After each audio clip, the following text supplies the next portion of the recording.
Hey guys, so I wanted to do another little quick update video. Thank you guys all so much for your congratulations and being happy for us and praying for us, thinking of us.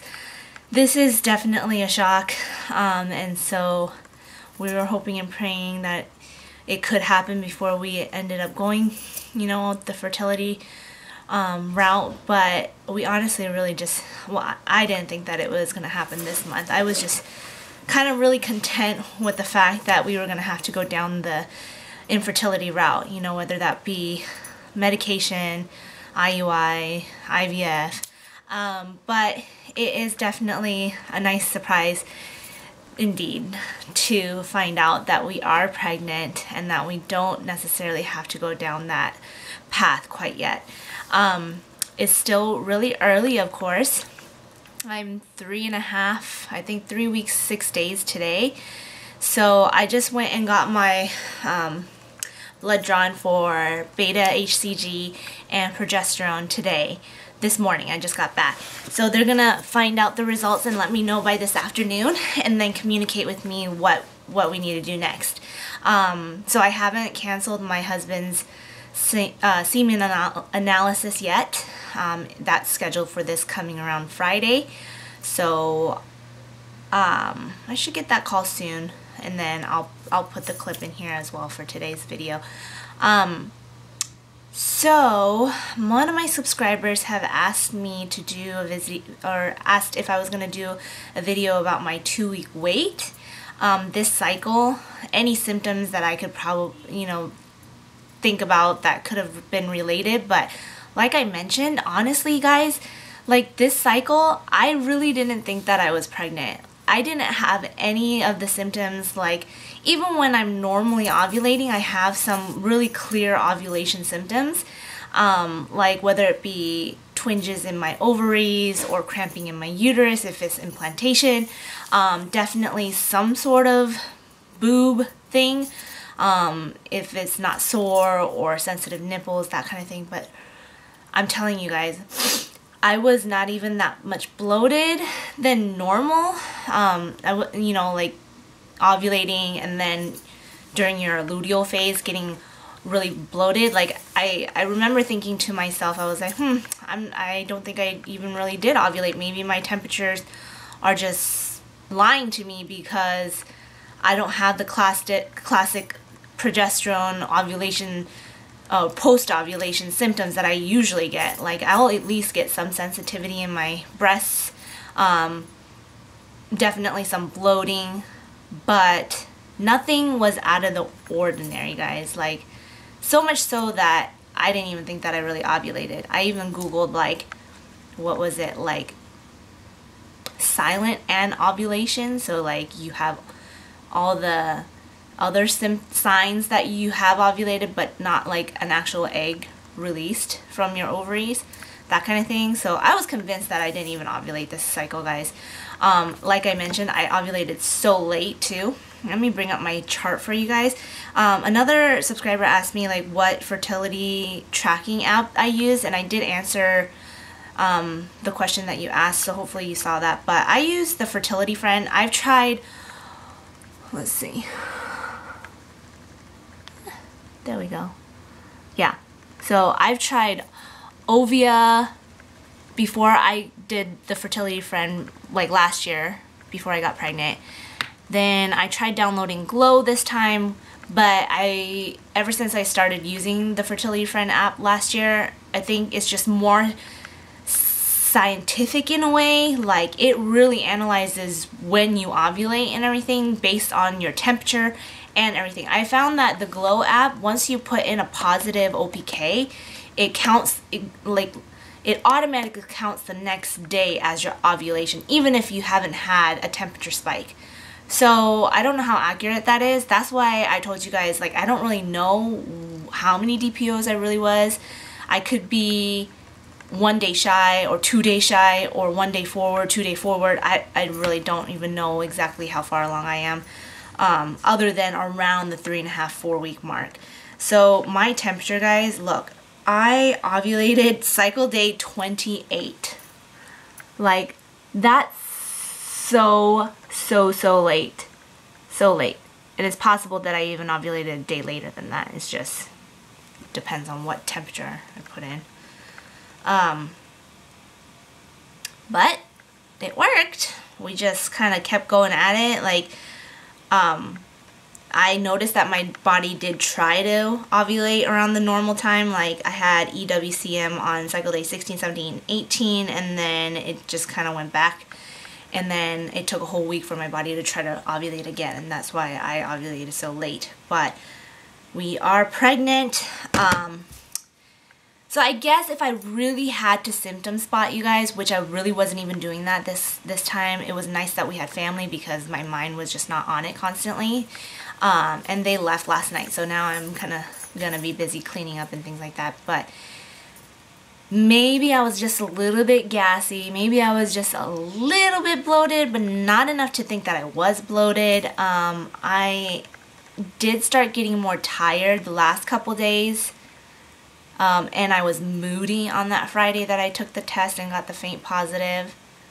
And my husband even mentioned that after I showed him the pregnancy test. He was like, I was wondering why you were so moody today. I was like, thanks.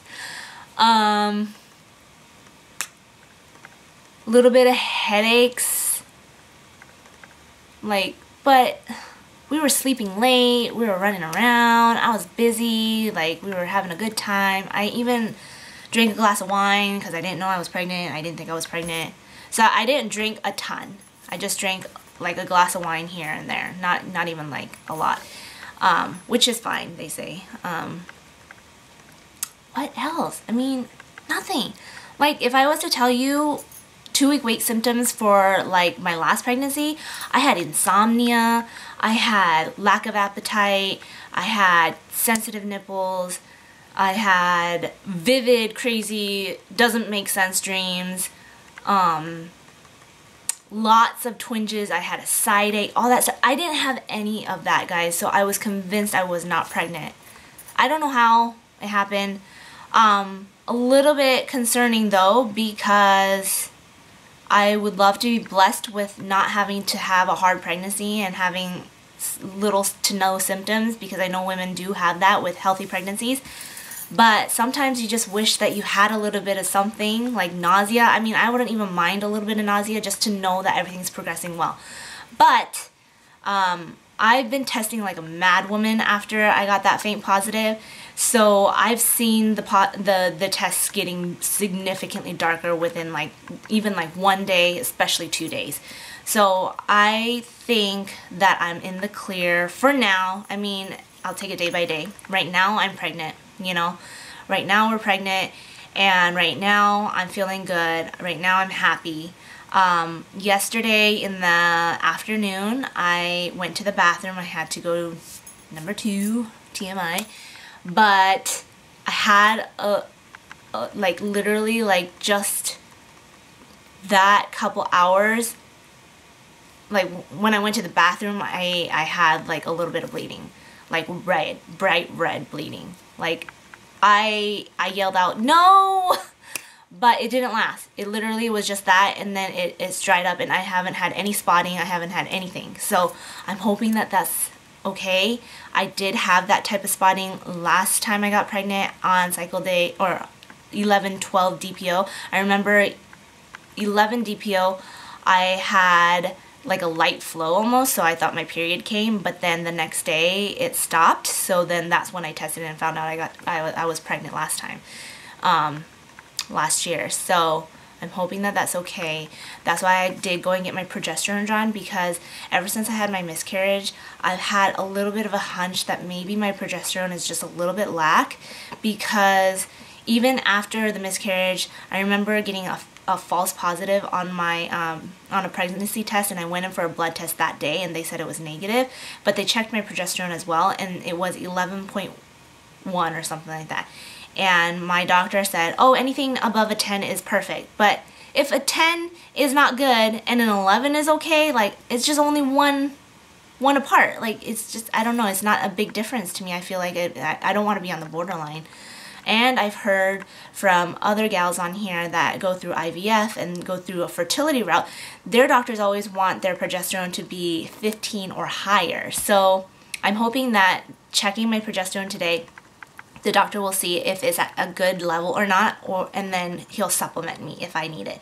So I'm hoping that that's good. And then because we kind of caught it early, so hopefully if it is low now, then we can kind of supplement it and it'll be fine, and my baby will be healthy and happy and grow real big and nice and strong. Guys, I'm nervous. I'm so excited. I'm nervous. I so want to bring this baby home. I just don't see any other way, you know, like this is our baby. Like we have to bring this baby home. It's crazy to think that literally exactly a year ago I got pregnant, and now a year later I'm pregnant at the same exact time. And last year we had family in town when I found out I was pregnant as well.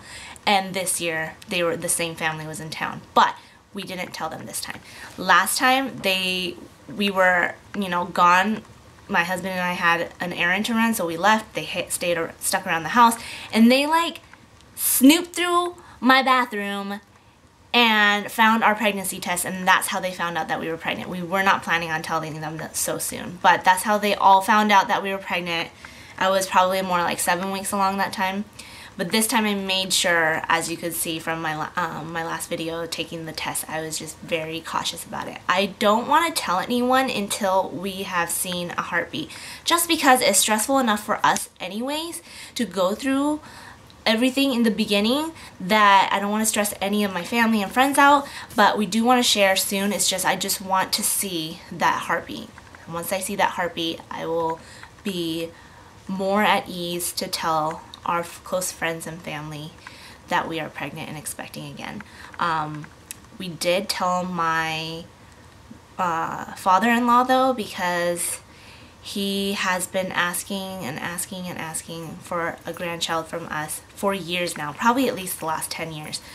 And he said, well, so I asked my husband, I was like, do you want to tell your dad, because he's here and that's kind of special, isn't it, you know? And he was like, oh yeah, let's go ahead and tell him at least. So we brought him into the bathroom and we showed him the pregnancy test, and he was saying how like, he's like, oh, I knew it, I had a dream before I came here that I was gonna get another grandchild, and I thought to myself, I think Michelle's pregnant. And so he really thought that I was pregnant. I didn't know, you know. And the fact that he felt that and he had a dream and he knew in his heart that I was pregnant and that we showed him that test, that was so special. So we told him to not tell anybody, that it's just a secret for him for now, that we wanted to tell him while he was here, and we'll announce later on. So maybe in about 2 weeks we'll go in for a 6-week ultrasound, which we should see a heartbeat by then. And then once we do that and see a heartbeat, then I'll tell all my family and our close friends and all his family. So we're excited about that. But yeah, guys, I don't know what to tell you. Like, I honestly, if I was to go off my 2-week wait symptoms, I would tell you that I'm not pregnant right now, because it really, I mean, and they say every pregnancy is different, and so don't like read in too much about it, like, well, last time this happened but this time that happened or didn't happen. But I really haven't had much symptoms, so maybe it'll start in a couple weeks. I know some women, they start to have symptoms at like week 7 or something. So I'll come back and update you guys.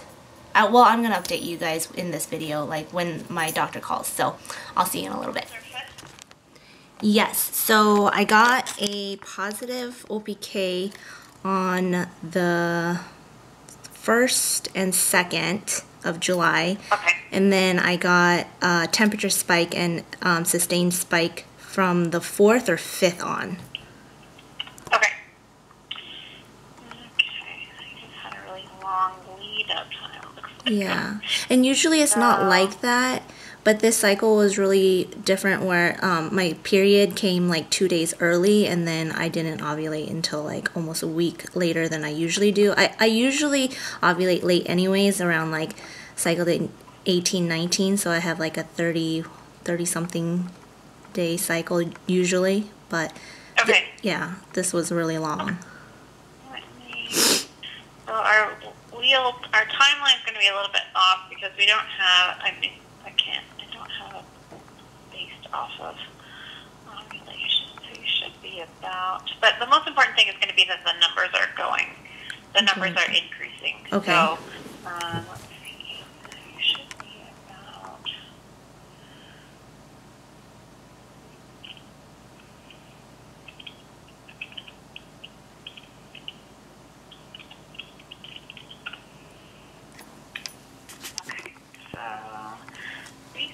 Based on your ovulation, you look right on track. You're just like weeks, like the way we measure the weeks, you're a little bit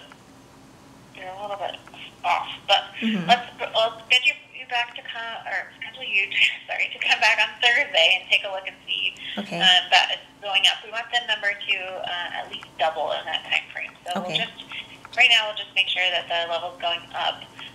What time do you want to come in on Thursday morning? Can I get the earliest possible morning appointment? I do go in, 7:30. 7:30. Okay, I could try to make that work, yeah. Okay. All right, so you're on there for 7:30.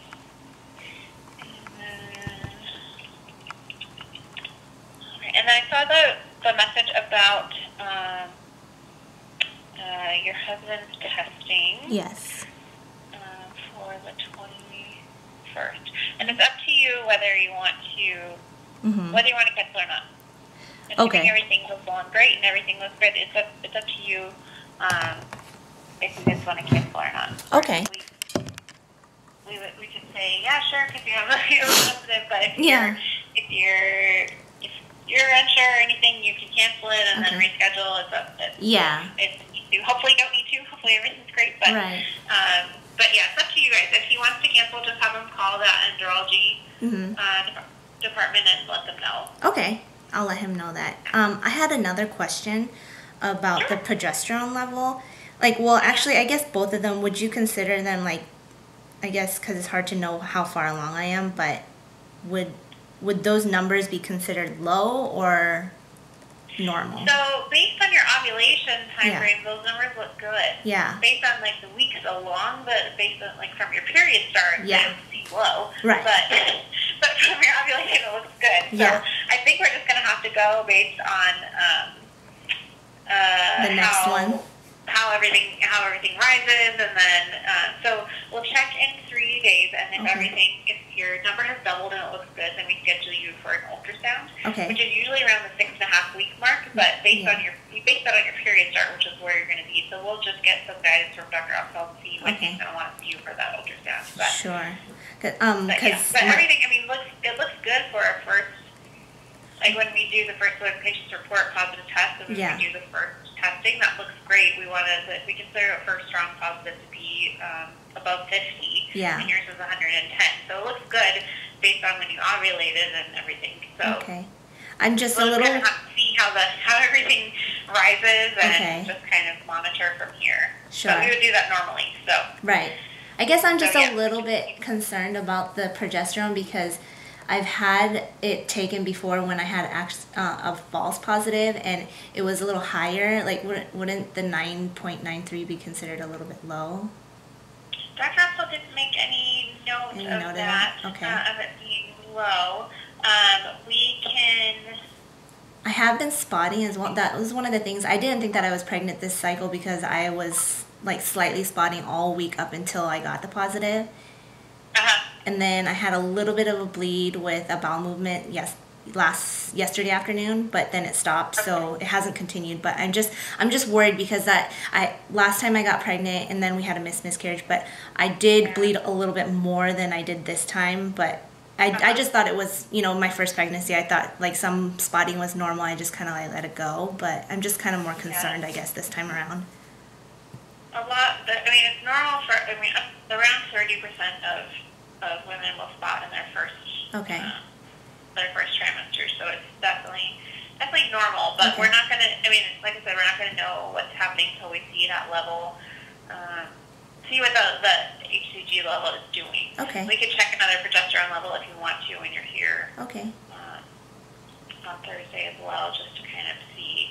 Yeah. But Dr. Epple didn't make any notes of it being low. If we do that one and he thinks based on those two that it's low, then we can look at maybe having you take some progesterone supplementation to help. Okay. To help with that. So. Sounds good. All right. Well, congratulations again. Thank you. We'll see you on Thursday. Okay, Thursday, 7:30. Thank you. Thank you. Bye.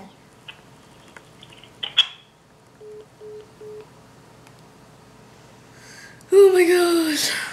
Okay, so I was on my way home and I was parking my car and they called, so I tried to get the most of it, but so she said that my HCG based on my ovulation date looks good. It's at 110 and my progesterone level is at 9.93, which I feel like is kind of low considering what I've heard with other people's journeys of getting pregnant, but I guess I'll just go based on what they think is best for now, and I'll just take it easy this week, and I'll go back in on Thursday. I'll let you guys know when I do that what the levels are, but I think I feel good about it other than my progesterone. I wish they would just put me on progesterone or something, but everything else I feel good about. You know, our pregnancy tests are getting darker and the level is good and all that. So hopefully we get this all figured out on Thursday, and I'll check back in with you guys soon. Bye.